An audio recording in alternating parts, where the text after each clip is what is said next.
والحبيب أحمد بن محمد الهمشي صاحب الشيخ، والحبيب عبد الرحمن بن محمد الجوفي قول الشيخ، والحبيب حماد بن عبد الرحمن الأقواس، والشيخ علي بن عبد الله بارس، والحبيب عبد الله بن علي بن محمد الحداد ورسولهم وفروعهم، والنبي أحمد بن زين الهمشي، والشيخ عبد الخواس، والشيخ عبد الشعراني، والحبيب الظاهر بن مسلم الظاهر الظاهر، والحبيب حسن بن صالح الذهب، والحبيب أبو بكر بن عبد العباس، والحبيب صالح بن العباس، وسيد أحمد الزهلة، والحبيب علي بن محمد الشهود الذي محمد العباس، وأبو بكر بن محمد السجاف، ومحمد بن جعفر الحجاج، ومحمد بن الحجاج، والحبيب صالح بن مسلم بن حسين بن علي الحبيب، وحبيب محمد بن إدريس الهمشي، وحبيب محمد بن أحمد الأخبار، وحبيب علي بن الرحمن الهمشي، وحبيب سليم بن حماد بن كتاب، وحبيب علي بن حسين العباس، ثم إلى أبو يزيد محمد الحسني، وثم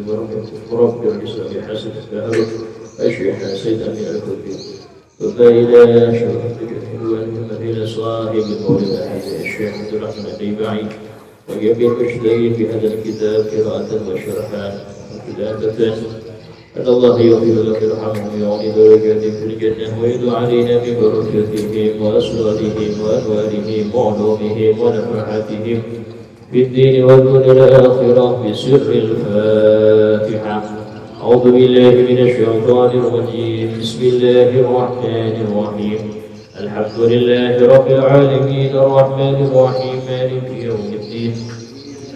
إياك نعبد وإياك نستعين. اهدنا الصراط المستقيم صراط الذين أنعمت عليهم غير المغضوب عليهم ولا الضالين. آمين. يا رب صل على محمد، يا رب صل عليه وسلم،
يا رب صل على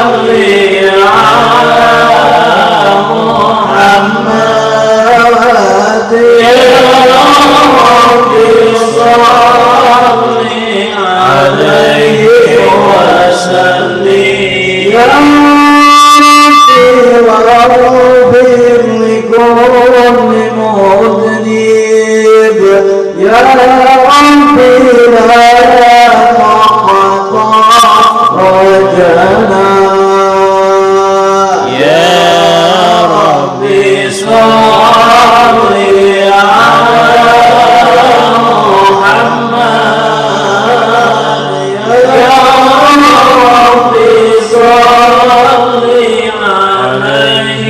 وسلم يا ربي يا سامع دعانا يا ربي بلغنا نزور يا ربي صل على محمد يا ربي صل عليه وسلم يا ربي توجعنا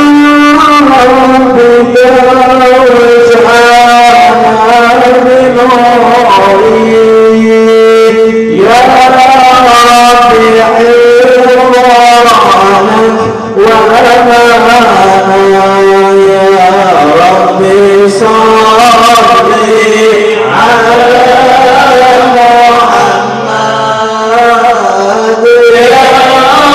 ربي صل عليه وسلم يا ربي وارسلنا بنانك يا ربي أجرنا من عذابك يا ربي صل على محمد يا ربي صل عليه وسلم يا ربي وارزقنا جهدا يا ربي وقنا بالسعادة يا ربي صل على محمد يا ربي صل عليه وسلم يا ربي واصلي كل مرسلين يا ربي وغفري كل ماضي يا ربي نعمتي يا ربي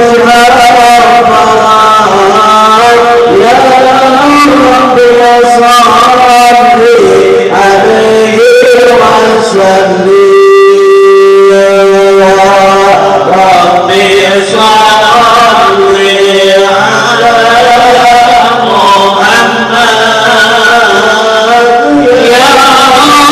ربي صل عليه وسلم اللهم صل وسلم وبارك عليه وعلى آله.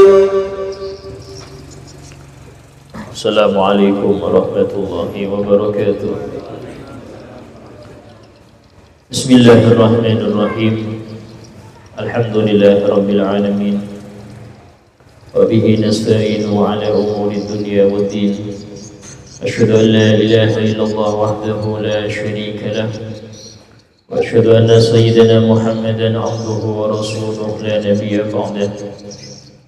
Allahumma salli wa sallim وبارك وكرم وعظم ومجد على حبيبنا وشفيعنا وقرة أعيننا محمد وعلى آله وصحبه أجمعين. سبحانك لا علم لنا إلا ما علمتنا إنك أنت العليم الحكيم. رب اشرح لي صدري ويسر لي أمري واحلل عقدة من لساني يفقهوا قولي بجاه النبي وآله. Alhamdulillah. Qala Allah Ta'ala wa qur rabbi zidni ilma. Qala Rasulullah sallallahu alaihi wasallam talabul ilmi fariidatun ala kulli muslim. Alhamdulillah, segala puji bagi Allah Subhanahu wa Ta'ala yang telah mengumpulkan kita kembali dalam majelis yang mulia ini, yaitu majelis Tafaqquh Fiddin, majelis ilmu yang mana itu merupakan majelis yang paling utama daripada majelis-majelis kebaikan yang lain. Disebutkan bahwasanya Nabi SAW pernah masuk ke suatu masjid, dan di situ beliau melihat ada dua kumpulan daripada sahabat. Kumpulan pertama yaitu yang mereka ini berzikir kepada Allah Subhanahu wa taala, memujinya, bersifat kepada Allah. Dan majelis yang kedua yaitu majelis yang membahas sahabat-sahabat yang membahas tentang halal, tentang haram. Maka Nabi SAW duduk di majelis yang di situ dibahas ilmu, sambil beliau bersabda, "Kilal majlisaini ala khair." Dua majelis tersebut dua-duanya baik. Majelis zikir, majelis istighosah, majelis sholawat, ya, majelis yasinan itu baik. Wa innama bu'ithu mu'allima, hanya saja aku diutus sebagai pengajar. Aku diutus sebagai pengajar, sebagai penyebar ilmu. Sehingga dalam hal ini bagaimana Nabi SAW menunjukkan fadilah majelis ilmu itu di atas seluruh majelis yang baik-baik. Karena itulah kadang-kadang majelis yang khusus ilmu gak banyak, ya, apalagi majelis ilmu yang wajib-wajib gak banyak. Tapi kalau majelis zikir istighosah rame. Nah, kenapa demikian? Karena tadi kelas VIP itu tiketnya gak banyak, ya, VIP itu gak banyak. Yang banyak ya yang kelas ekonomi banyak. Kalau kelas VIP nggak banyak, pilihan. Namanya orang pilihan itu sedikit, ya. Sehingga beruntung kita ini termasuk orang-orang yang dipilih oleh Allah Ta'ala untuk hadir dalam majelis ini. Dan sebagaimana ya rutinan kita setiap awal bulan, kita membahas tentang Nabi Muhammad SAW untuk menumbuhkan rasa cinta kita kepada Nabi, untuk memperkuat ikatan batin kita dengan Nabi Muhammad SAW. Karena seorang mukmin itu tidak boleh lepas dari Nabi-Nya, nggak boleh lepas dari Nabi Muhammad, harus ada ikatan yang kuat. Ya. Dengan cara apa? Dengan kita mengenal lebih dekat. Karena kewajiban setiap muslim itu yang mungkin sebagian besar kita belum melakukannya. Apa itu? An yakuna an akuna ahabba ilaih, yaitu harus Nabi menjadi manusia yang paling kita cintai.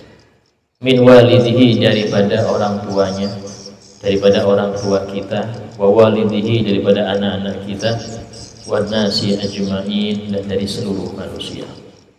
Kalau belum nyampe level itu, maka kita belum dianggap beriman sempurna.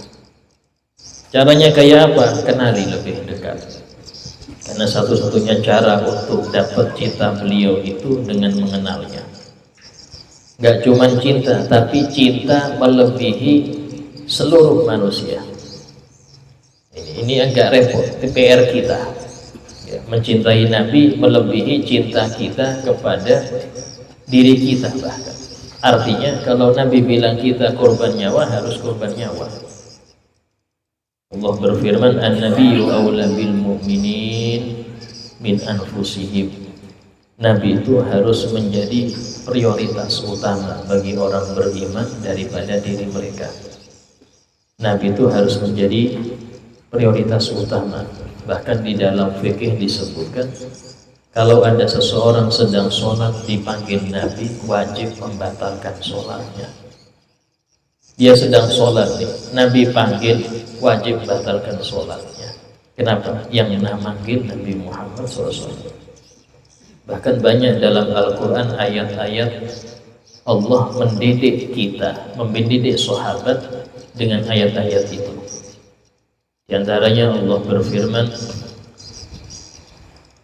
Wa idza sa'altumuhunna mata'an fas'aluhunna min wara'i hijab.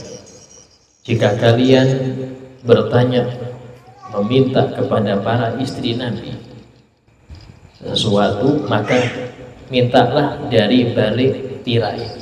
Artinya jangan masuk ke rumah Nabi sampai diizinkan. Bahkan dalam ayat yang lain Allah Ta'ala berfirman, ya ayyuhalladzina amanu, wahai orang-orang yang beriman, la tarfa'u aswatakum fawqa sawtin nabi, jangan angkat suara kalian di atas suara Nabi. Jangan mengangkat suara kalian di atas suara Nabi.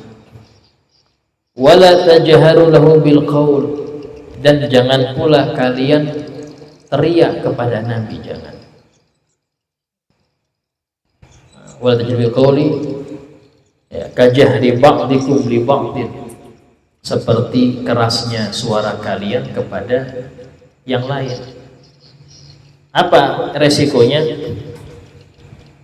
Antuh bitu amalukum, khawatir amal kalian habis.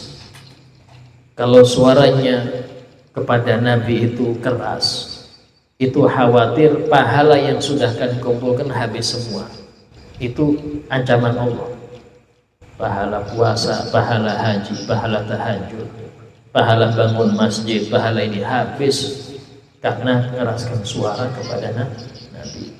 Wa antum la tashkurun, dalam keadaan kalian nggak merasa habisnya itu, tahu-tahu habis saja. Ketika turun ayat itu, Sayyidina Umar ini kalau ngomong sama Nabi bisik-bisik, karena beliau sering keras suaranya, sering keras. Ketika turun ayat itu, beliau bisik-bisik kalau si Nabi. Sampai Nabi itu sering ulang, Umar, ulangi, kurang keras suara, takut habis amalnya. Ini didikan Allah Ta'ala untuk sahabat kepada Nabi SAW. Ya. Sehingga dalam hal ini, bagaimana seseorang itu, ya, ketika dia mengenal Nabinya, maka akan timbul rasa cinta. Ya. Hadal. Ya. Disebutkan Allah.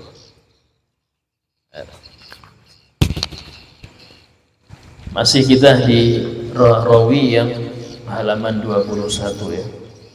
Karena Rasulullah ahsanan nasi khalqan wa khuluqan, sampai kepada ucapan rawi, ucapan sahibul maulid tiba, wa idza masya baina ashabihi ka'annahu al-qamar baina nujumi zuhur.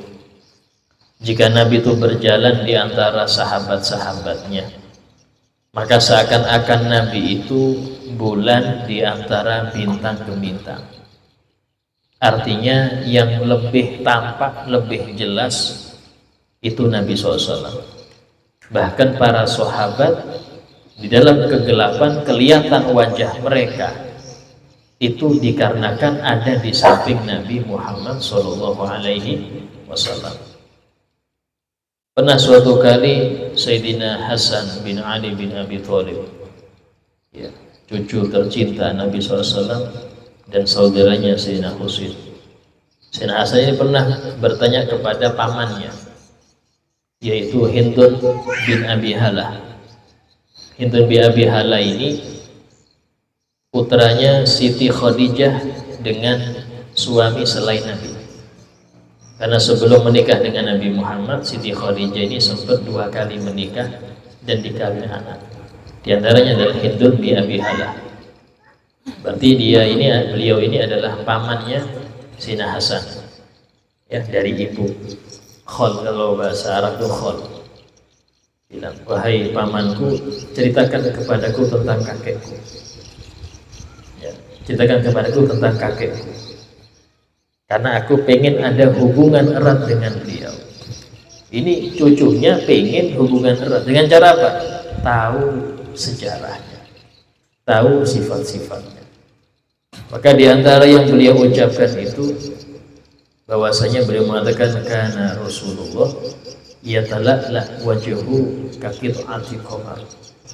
Nabi SAW itu wajahnya bersinar berseri seperti sepotong bulan purnama. Wa idza aqbala lailan fakana an-nasa fi min nurihi fi awalid dhuhur. Kalau beliau itu datang di waktu malam hari ke rumah sahabat atau ke masjid, maka seakan-akan manusia sekitar itu dari sebab cahayanya Nabi Muhammad itu di waktu siang, kayak terang benderang kayak waktu siang, padahal malam hari. Ini cahaya yang zahir, ya apa cahaya yang batin. Sehingga wajar Al-Habib Ali Al-Habsyi dalam qasidahnya memuji Nabi Muhammad, beliau mengatakan huwan nuru yahdil hairina diya'uhu.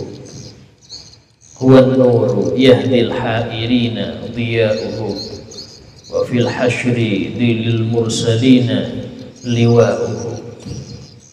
Huwan nur, dialah Nabi Muhammad adalah cahaya. Yang cahayanya ini bisa memberi petunjuk orang-orang yang kebingungan. Mana yang hak, mana yang batin. Cahaya Nabi itu yang bisa ngasih petunjuk. Ini cahaya batinnya Nabi. Cahaya batinnya Nabi Muhammad sallallahu alaihi wasallam.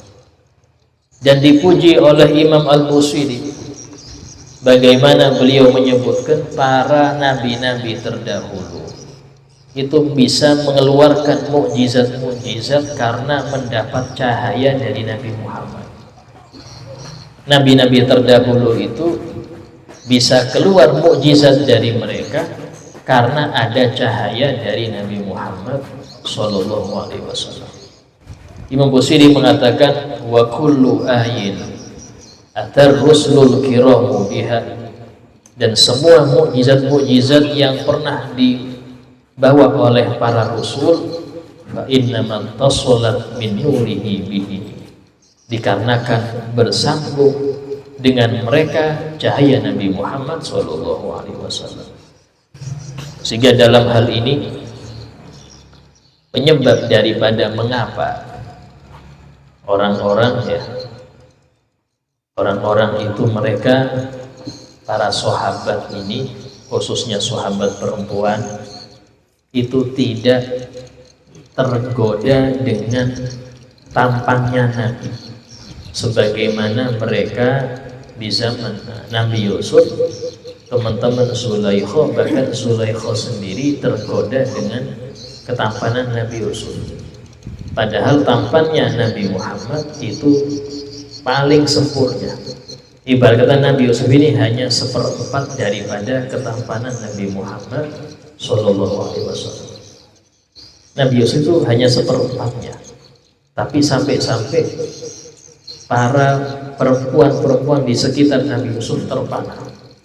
Ini diabadikan dalam Al-Quran surah Yusuf, yang mana ketika Siti Zulaikha itu menyendiri dengan Nabi Yusuf digoda. Nabi Yusuf digoda, beliau tidak mau sampai kerobek gamis belakangnya. Gamis belakangnya terrobek. Ini menunjukkan bagaimana tampannya Nabi Yusuf. Ketika itu sempat ketahuan yang salah ini Siti Zulaikha. Akhirnya tersebar seorang perempuan bangsawan tergoda dengan pembantunya. Kok bisa? Gak ada laki lain apa? Kok tergoda dengan pembantu? Gak terima beliau. Ketika gak terima itu diundang teman-temannya yang mencibir, diundang semua. Ketika diundang, ya, diberi apel, diberi pisau, suruh ngupas. Tengah-tengah ngupas, Yusuf dipanggil untuk tampil, untuk keluar di hadapan mereka, para perempuan-perempuan yang sempat mencibir Siti Zulaikha. Disebutkan dalam Al-Quran, falamma ra'aynahu akbarnahu wa qatta'na aydiyahun. Ketika mereka melihat Nabi Yusuf, mereka takjub. Saking takjubnya sampai motong apel sudah habis, yang dipotong jari-jari. Wa qulna hasya lillah, dan mereka mengatakan hasya lillah, masya Allah, Mahada bashar, ini bukan manusia. In huwa illa malakun karim. Ini malaikat ini. Ini bukan manusia, ini malaikat. Saking lihat tampannya Nabi Yusuf. Ya. Sehingga Nabi Yusuf ketika beliau tahu ketampannya beliau itu bikin banyak para perempuan ini lupa diri. Ya. Maka Nabi Yusuf berdoa, Rabbis sijnu ahabbu ilayya. Ya Allah, penjara lebih baik daripada untuk aku, lebih aku suka di penjara daripada apa yang mereka anjai. Karena itulah hanya Nabi Yusuf di penjara. Kenapa? Lebih aman, lebih tentram. Nah, Nabi Muhammad ini berkali-kali lipatnya Nabi Yusuf, tapi tidak pernah ada sejarah sahabiyah, sahabat perempuan tergoda dengan Nabi Muhammad SAW. Apa alasannya? Di antaranya ini Nabi SAW disebutkan oleh Abu Said Muhammad Al-Maliki dalam kitabnya Al-Insanul Kamil. Insanul Kamil ini Masya Allah kitab yang di situ beliau mengupas tentang Nabi Muhammad, yang kebanyakan itu tidak ada sumbernya, artinya dari Maghdad.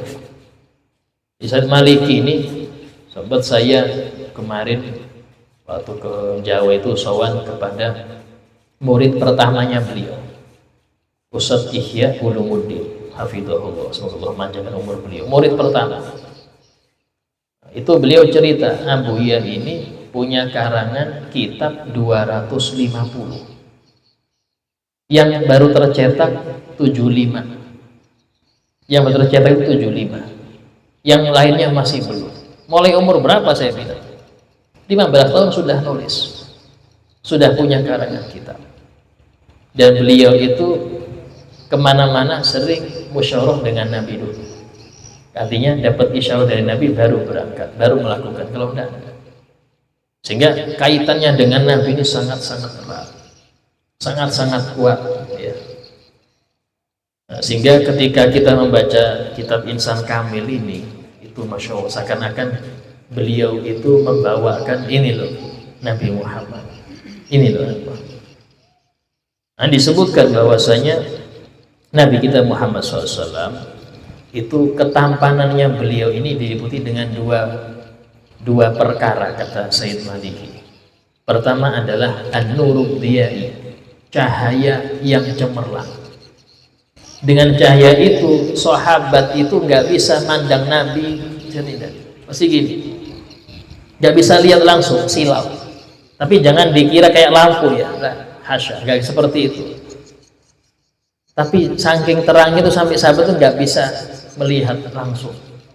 Karena itulah Nabi disifati anta syamsun, engkau ibarat matahari. Maksudnya apa? Nggak bisa dilihat langsung, tapi sinarnya tembus. Ya. Anta komarun.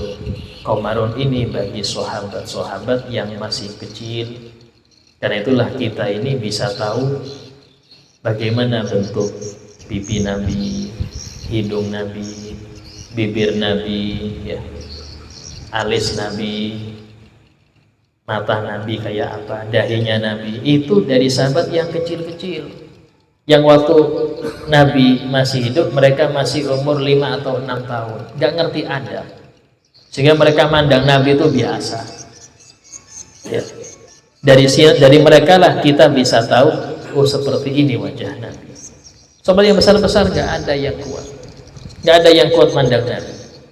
Sayyidina Amr bin As radhiyallahu anhu beliau mengatakan, aku tidak pernah mampu lihat Nabi secara langsung, tidak pernah mampu.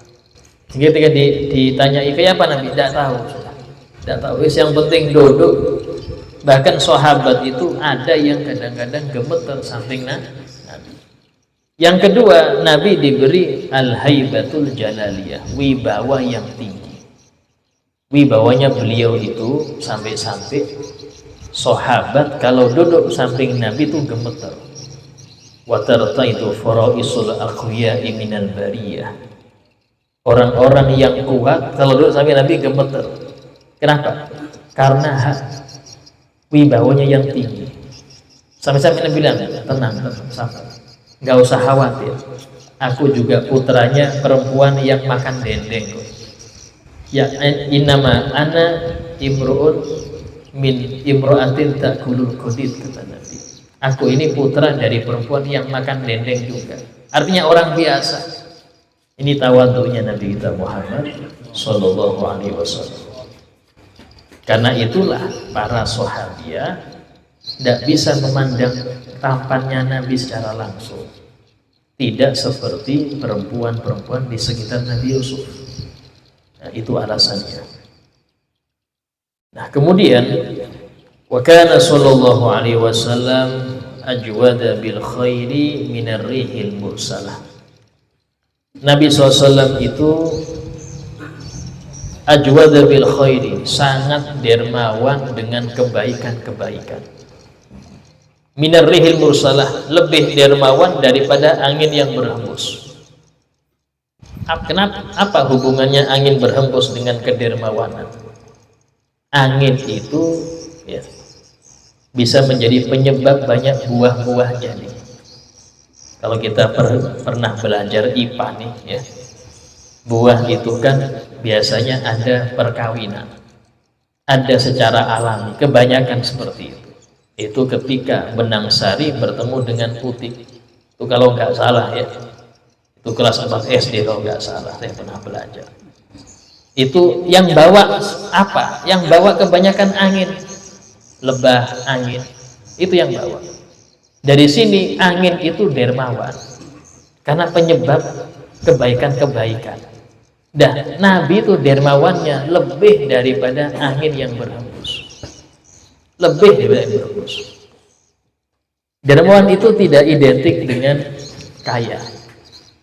Dermawan ini adalah memberikan apa yang bisa manfaat, entah itu harta, entah itu ilmu, entah itu waktu, entah itu tenaga, entah itu jabatan.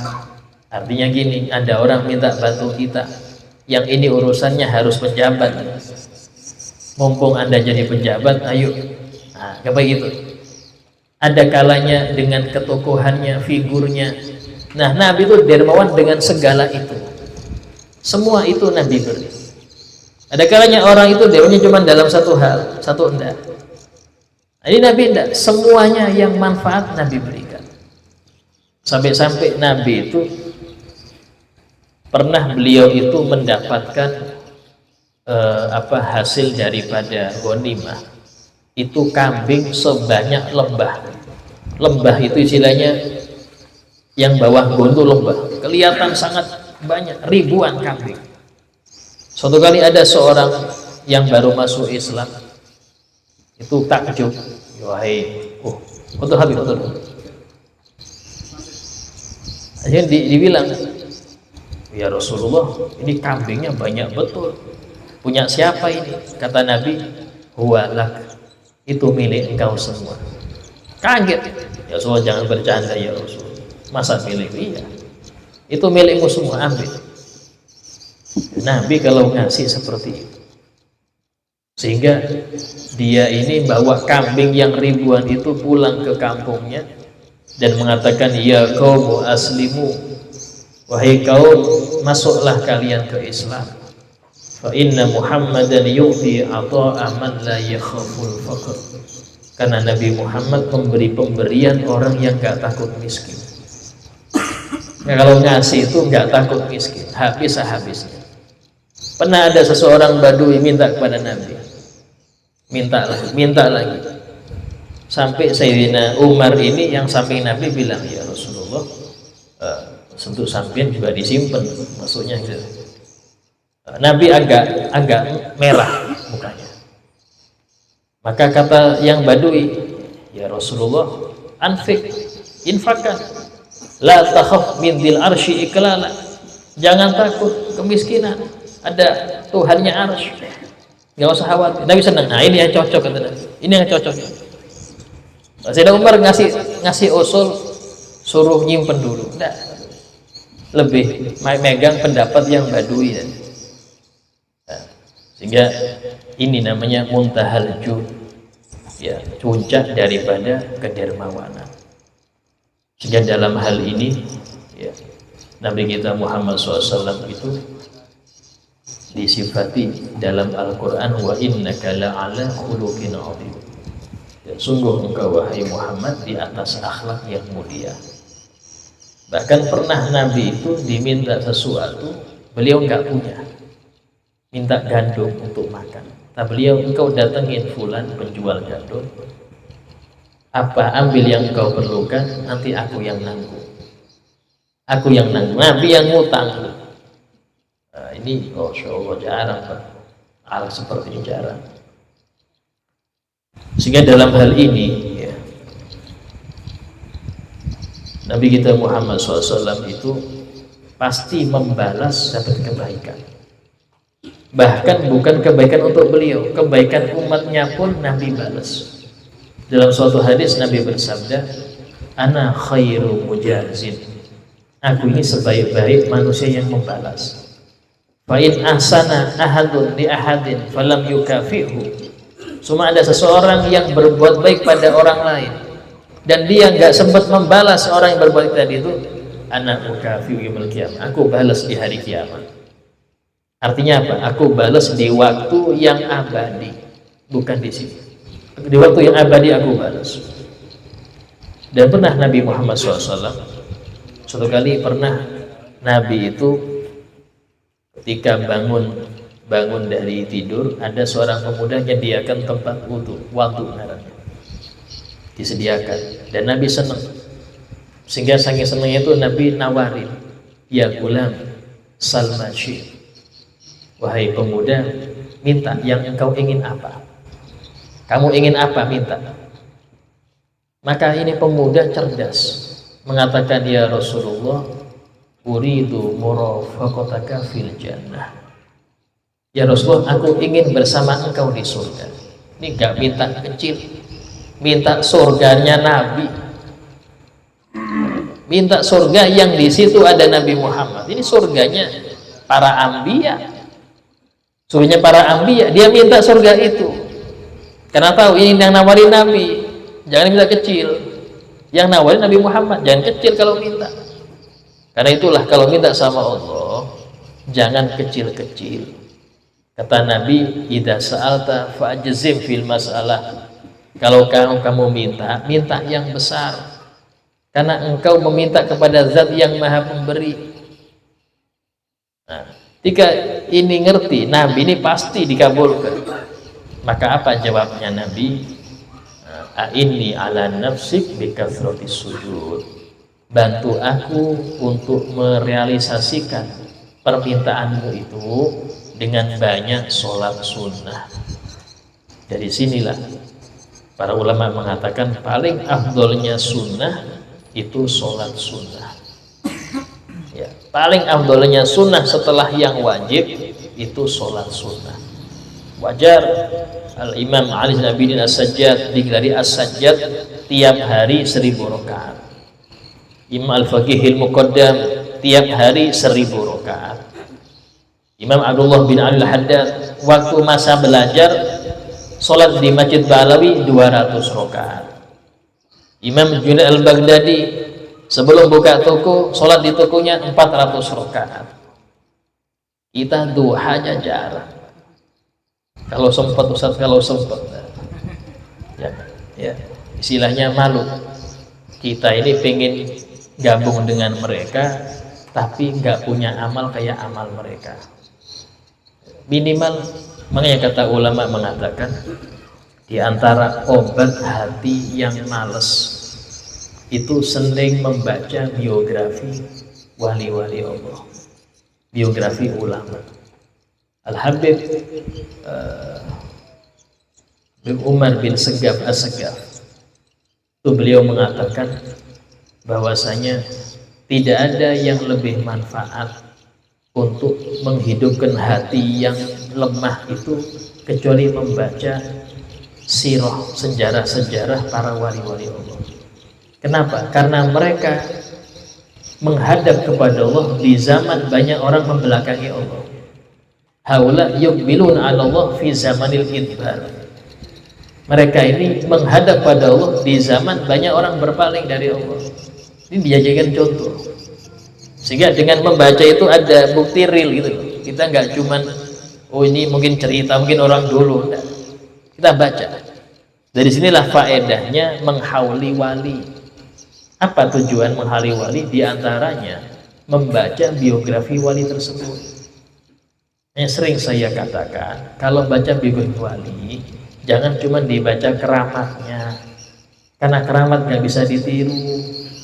Tapi baca mengapa orang wali ini jadi wali, sebabnya apa. Itu yang perlu dibaca agar ditiru oleh yang hadir. Karena yang memberi wali tersebut derajat tinggi masih ada, siapa? Allah. Dan Allah bisa memberi kita derajat itu. Gak ada yang mustahil. Yang sekelas Imam Faqih Muqaddam zaman sekarang ada. Yang sekelas Syekh Al-Jilani zaman sekarang ada. Tidak, istilahnya ini jabatan yang bukan berarti terus yang penjabat wafat gak ada lagi. Ada pejabat. Ini pejabat harus diisi. Tiap zaman ada yang isi. Bedanya antara masyhur atau khamil, terkenal atau tersembunyi, antara itu aja.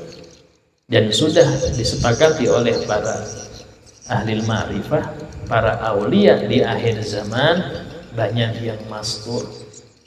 Banyak yang mastur. Kenapa? Karena dagangan mereka nggak laku. Apa yang mereka dagangkan? Ayo yang mau ilmu, ayo yang mau usul pada Allah, ayo yang mau hati bersih. Itu dagangan mereka. Tapi nggak laku zaman ini. Yang laku beb, jimatnya beb, biar pelaris beb, pesugihan beb, rata-rata itu yang dicari. Akhirnya tutup toko sudah, sembunyi aja, nggak laku juga, nggak barang. Istilahnya yang mencari apa yang mereka punya nggak ada. Zaman sekarang kalau dia dengar oh fulan ada wali, kesana semua. Minta apa? Doakan biar lancar, doakan biar laku, biar ini, biar ini. Tidak ada yang doakan biar bisa mimpi Nabi, jarang. Doakan biar bisa wusul pada Allah, biar hati bersih, jarang yang doa itu. Yang dicari tadi, karena itulah mereka bersembunyi. Yang dicari itu aja.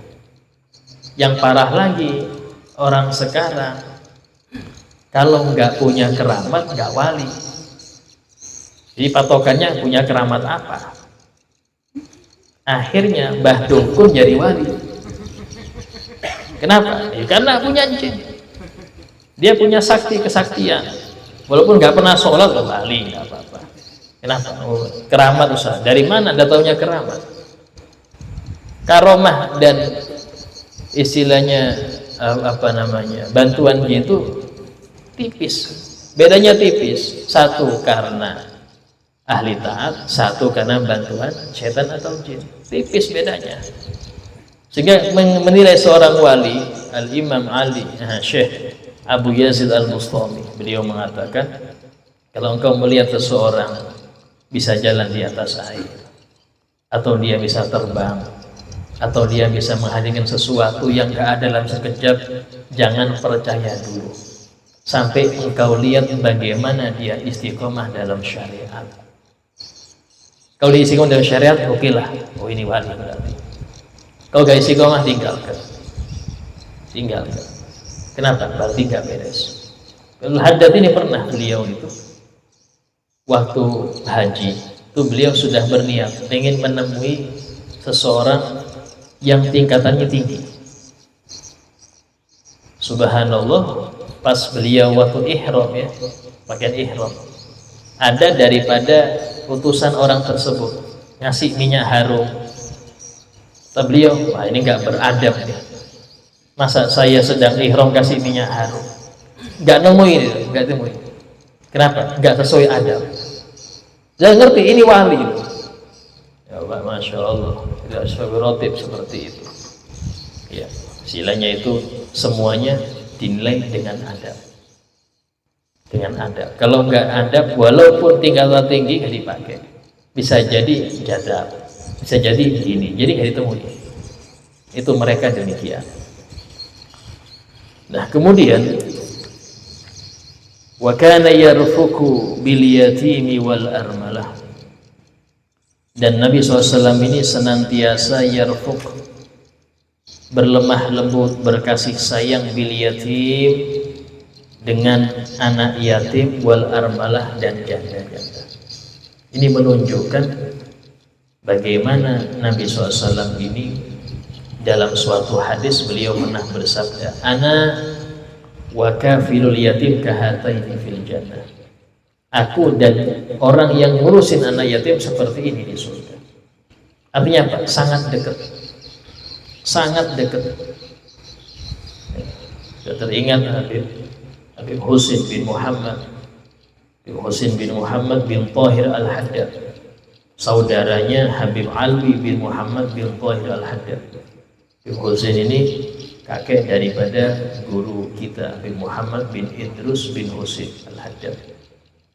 Itu beliau itu waktu di Bangil ya, beliau ini aslinya daerah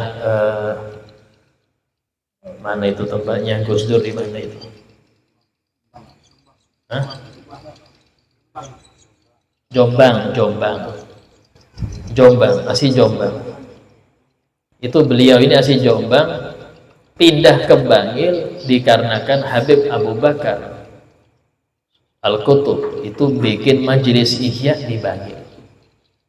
Hanya untuk menghadiri majelis ihyanya Habib Abu Bakar yang ditaksis di Bangil, beliau pindah nyewa rumah di situ.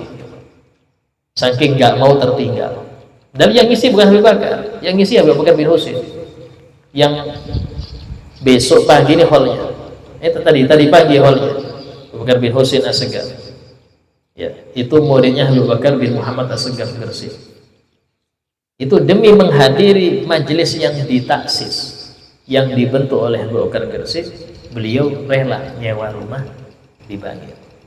Di waktu itu lama beliau nyewa. Sempat beliau nyewa beberapa rumah di belakang rumahnya. Untuk siapa? Untuk para janda yang nggak punya rumah, disediakan rumah, beberapa rumah. Dan beliau tiap hari mencari dana untuk mencukupi janda-janda yatim tadi. Tiap hari.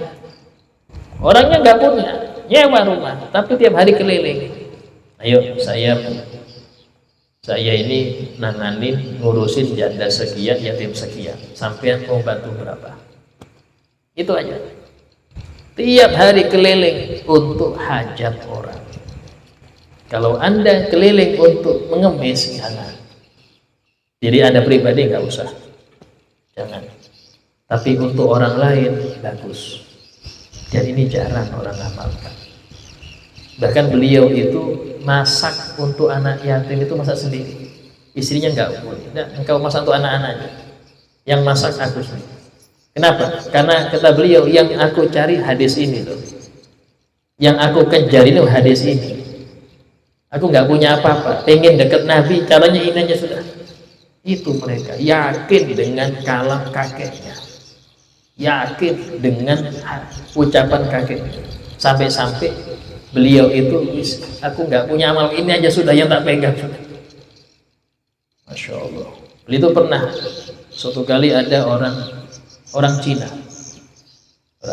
non Muslim, dia pedagang beras, kena sakit. Lama nggak sembuh-sembuh, datang ke Habib Husin, mustajib. Dia yakin sama Habib Husin, yakin orang Cina.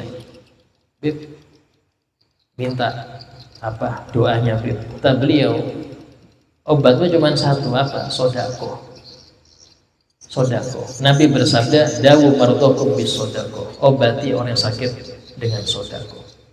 Berapa Bib? 2 karung. Waduh, mahal Bib, 2 karung. Ya sudah, itu obatnya tadi. Obatnya di situ. Nggak mau dia orang Cina. Sampai hampir sebulan, datang lagi lebih parah lagi. Ya Bib, sekarang mau kasih siapa? 2 karung itu. Oh, sekarang 4 karung. Sekarang 4 karung, bukan 2 karung. Waduh, parah. Kata akhirnya pulang ini. Orang Cina itu pulang kan, nggak tahu ngamalkan apa Anda. Dan beliau bilang kepada orang yang di samping beliau, ini orang Cina ini kalau nurut sembuh dia. Wallah ma kadzaba jadi. Ya Allah tidak bohong, kakekku nggak bohong, kakekku nggak bohong. Artinya kalau dia nurut sembuh.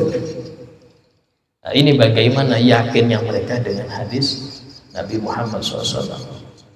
Dan Nabi demikian. Ya, beliau itu istilahnya sangat kasih sayang kepada anak yatim dan janda-janda. Sehingga dalam hal ini salah satu daripada istri Nabi itu ada yang digelari Ummul Yatama. Ummul Yatama itu Siti Zainab binti Zam'ah Al-Hilaliyah, satu dari dua istri Nabi yang meninggal waktu Nabi masih hidup, Siti Khadijah dan Siti Zainab binti Zam'ah Al-Hilaliyah. Kalau Siti Zainab yang masih hidup waktu Nabi wafat namanya Siti Zainab binti Jahash, itu masih hidup waktu Nabi sudah wafat, masih hidup.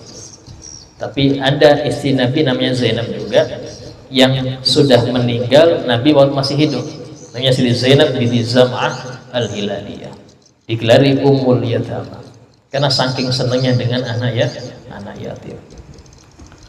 Qala ba'du wasifi, dan telah berkata sebagian orang yang mensifati Nabi, ma ra'aitu min dilimmatin sauda, aku tidak pernah melihat orang yang memiliki limah. Limah ini rambut di samping yang panjang, itu limah sauda. Ya, limah yaitu rambut yang menjulur di sini, yang warnanya hitam. Fi hullatin humra, dengan memakai selendang yang merah. Ahsana min Rasulillah, yang lebih tampan, lebih indah daripada Rasulullah SAW. Waktu itu sahabat ini melihat Nabi memakai selendang dan rambut Nabi itu menjulur. Jadi Nabi itu rambutnya binal jumah wal wafr, kalau enggak sepundak segini, syahmati udun, itu daun telinga. Kayak kita pendekin nggak pernah. Cuman rambutnya bagus, Pak. Nabi itu kalau sama ngambil air wudhu itu rambutnya jatuh, Pak. Kalau beliau gini kan tuh langsung terbelah dua,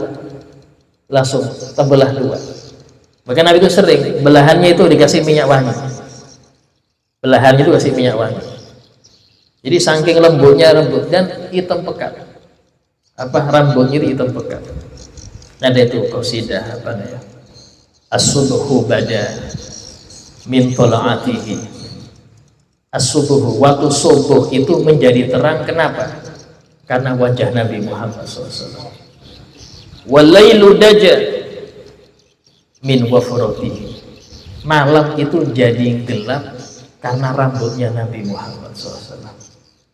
Faqar rusula fadlan wa ala, Nabi ini mengungguli semua Rasul dalam keagungannya dan kemurahannya, mengungguli semua Rasul. Karena itulah kata ulama, nggak boleh, haram bilang Nabi itu miskin, haram bilang Nabi itu kiri, haram. Kenapa? Karena sifat sekarang miskin itu terpaksa, Pak. Kalau fulan dibilang fulan miskin itu biasanya terpaksa. Nabi gak terpaksa, memang sengaja duitnya dihabiskan, tapi datang lagi, habis lagi. Sehingga disebutkan Nabi itu tidak pernah ada dinar atau dirham yang nginep di rumah Nabi, nggak pernah nginep. Kenapa? Takut meninggal dihisab. Ustaz, bagaimana dengan istri-istrinya? Nah, ini sering saya bilang, zuhud itu boleh, tapi maksa keluarga zuhud jangan. Ya, sudah zuhud aja, gampang besok makannya, nggak boleh, haram. Zuhud itu silahkan, tapi maksa keluarga zuhud nggak boleh. Artinya seseorang yang qanaah, yang zuhud, bukan berarti nggak mau kerja. Ya, semalam suntuk ibadah, Pak, kerja, wis pada Allah, tawakal. Istri yang mau belanja nggak ada duit, tawakal pada Allah, dia nggak pernah kerja. Ini bukan zuhud, ini namanya melantarkan keluarga. Nabi SAW itu zuhud, paling zuhudnya manusia, tapi isinya dicukupin semua. Para istri cukupi dulu. Ada yang dikasih jatah sebulan Ada yang dikasih jatah 2 minggu, ada yang seminggu, ada yang 3 hari, tergantung tawakalnya mereka. Dan yang paling tawakal Siti Aisyah. Siti Aisyah ini dikasih jatah sehari sekali. Artinya kalau besok nggak ada, ya maaf. Isinya ngutang untuk besok lagi. Sehingga wajar Siti Aisyah pernah mengatakan, pernah di rumah kami itu selama hampir 2 bulan tidak makan kecuali aswadan. Aswadan ini kurma dan air. Itu ya. Dan nggak ada sahabat yang ngerti. Coba Nabi ngomong, banyak yang ngasih. Sayyidina Umar bin Utsman bin Affan, Sayyidina Abdurrahman bin Auf, banyak. Tapi Nabi enggak. Kenapa demikian? Karena tadi bukan Nabi itu terpaksa, enggak punya. Memang sengaja beliau itu untuk fakir itu sengaja. Itulah enggak boleh kita bilang Nabi itu miskin. Karena sifat miskin zaman sekarang berarti terpaksa. Jangan. Nabi itu SAW pernah ditawarin kunci kekayaan dunia. Nabi tolak. Gunung Uhud itu pernah ditawarkan Gunung Uhud ini jadi emas, ngikuti Nabi kemanapun. Nabi tolak. Kenapa demikian? Karena tahu kalau Nabi pengen, umatnya lebih pengen lagi, Pak. Ini Nabi yang zuhud aja umatnya masih pengen. Nabi zuhud aja umatnya masih pengen, kayak apa Nabi nggak zuhud? Yang di sini penting, bagaimana Nabi itu sebagai suri tauladan. Ya. Harisun alaikum bil mu'minina raufur rahim. Sehingga dalam hal ini ya bagaimana kita mengenal Nabi Muhammad SAW ini sebagai Nabi yang sempurna tapi masih dalam manusiawinya. Itulah manusiawi itu penting. Kadang kita bilang ada yang mengatakan, oh nggak ada yang sempurna kecuali Allah. Betul. Tapi Nabi ini dari sisi manusiawinya beliau paling sempurnanya manusia. Paling sempurnanya manusia. Sehingga yang harus kita ketahui, apa efek daripada Anda mengimani Nabi ini paling sempurna itu apa sih? Pertama, ya, jangan Anda memilih petunjuk di luar petunjuk Nabi. Dari hal mendidik anak. Karena maaf, kita lebih milih pakar fulan, profesor ini, tapi aturan Nabi nomor sekian. Padahal kalau Anda yakin Nabi itu paling sempurna, kenapa masih milih yang lain? Kenapa masih milih yang lain? Kita percaya dengan argumen profesor ini, tapi kenapa hadis Nabi Anda masih ragu? Berarti Anda nggak nganggap Nabi itu sempurna. Kadang-kadang kedua, ada kalanya orang itu gini, ya, dia awal kurang seneng wudhu sebelum makan, padahal itu sunnah. Atau dia kurang cocok dengan minum berdiri, tapi pas mengetahui ada seorang pakar yang mungkin riset, oh ini orang yang minum berdiri ini akibatnya gini-gini, baru dia, oh iya berarti benar Nabi, ini ucapan nggak baik.